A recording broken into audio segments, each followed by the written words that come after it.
Olá, pessoal, bem-vindo de volta ao canal Vozes por Justiça. E com muita tristeza nós trazemos a resolução do caso da garotinha Ana Karine, que foi encontrada morta dentro de um carro de luxo numa cidade do Ceará, na região metropolitana, numa cidade chamada Caucaia.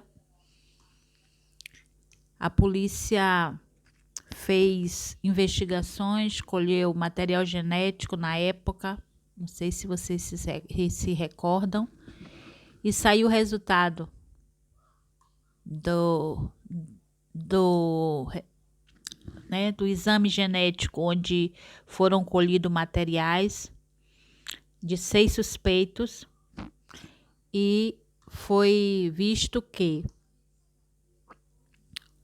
o primo de 14 anos, o material genético encontrado na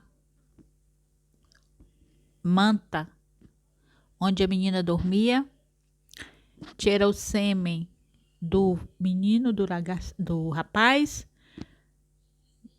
no travesseiro que estava escondido no telhado tinha vestígios de sêmen dele, e a criança foi morta por afogamento, né? E sendo que no fundo da casa tem realmente uma caixa de água daquelas plásticas grandes, que no Nordeste se usa muito. E a criança ainda teve uma mancha muito grande no pulmão, que pode ter sido por violência física. Essa criança, ela foi sim violada sexualmente, né? A perícia identificou sinais de violência no corpo da criança. A avó contou um álibi de que tinha ido ao posto de saúde. Quando voltou, a criança não tinha retornado, mas se acredita que esse álibi não procede, né? Ainda vai ser feito as oitivas, os depoimentos, porque o depoimento dessas duas pessoas não está batendo, tem contradições. E pode ser que essa criança tenha sido morta ainda à noite. E foi feito toda essa encenação para que essa criança fosse encontrada naquele carro de luxo abandonado a poucos metros da sua casa. O dono do carro disse que aquele carro estava quebrado, por isso estava aberto. Quando foi feitas as buscas por todas as pessoas que colaboraram para encontrar a menina, foi também vistoriado o carro, a criança não estava. E à noite, mais ou menos, segundo a avó, 3 horas da manhã, ela sentiu um pressentimento de que a criança poderia estar lá e foi e encontrou a menina. Ficou uma história muito estranha. Quando ela deu a reportagem na TV, todos, mas todos comentaram a reação dessa avó. Ela em momento nenhum pediu justiça pela neta, ela em nenhum momento sugeriu alguma coisa, não mostrou revolta, não mostrou preocupação, não mostrou nenhum sentimento, olhando sempre para baixo. Algumas pessoas, inclusive eu, disse, talvez seja porque ela não tem o hábito de estar diante das câmeras, de ter um microfone para falar, e ficou nervosa, mas não era o caso. O jovem também estava ao seu lado, não fazia contato visual com nenhum dos repórteres, sempre olhando para o lado, sempre abraçado com a avó como um apoio, né, como usando ali como uma segurança para ele.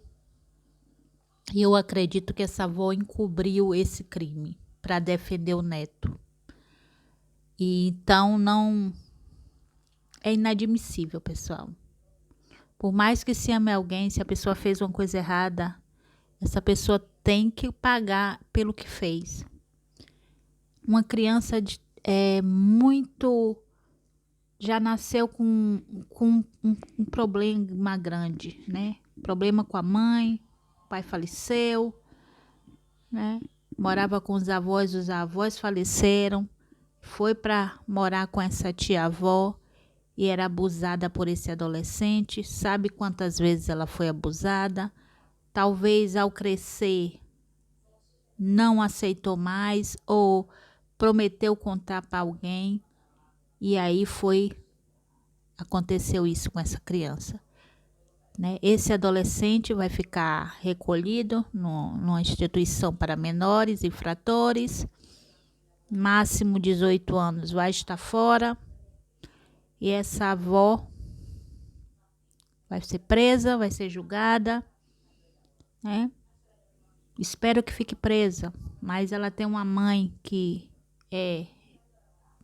não é tão boa de saúde. Quem sabe vai até ter que ser solta para cuidar dessa senhora.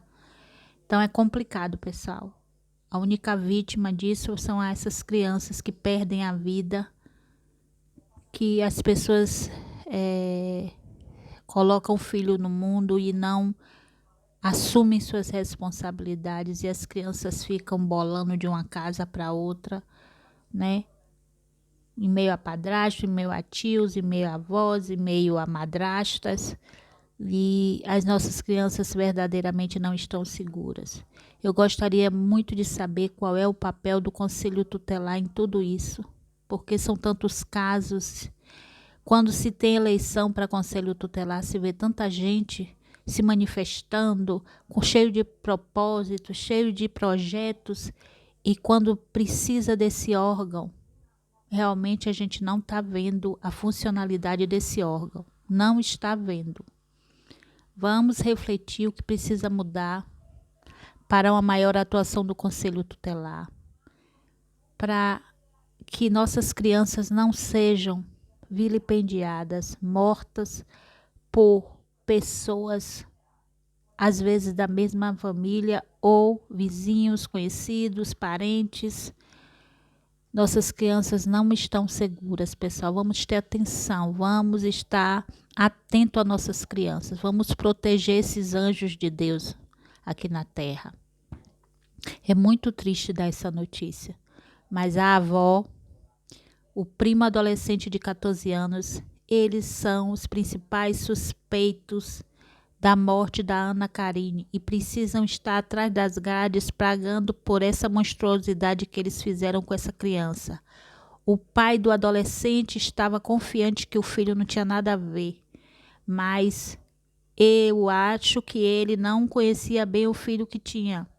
Talvez não morava junto, ele não conhecia, não sabia, né, as práticas do seu filho. Eu sinto muito por ele, porque é difícil saber que alguém que a gente praticamente colocava a mão no fogo traiu a nossa confiança. Tá bom, pessoal? É isso aí. Que Deus nos proteja, que Deus nos guarde e até o próximo vídeo.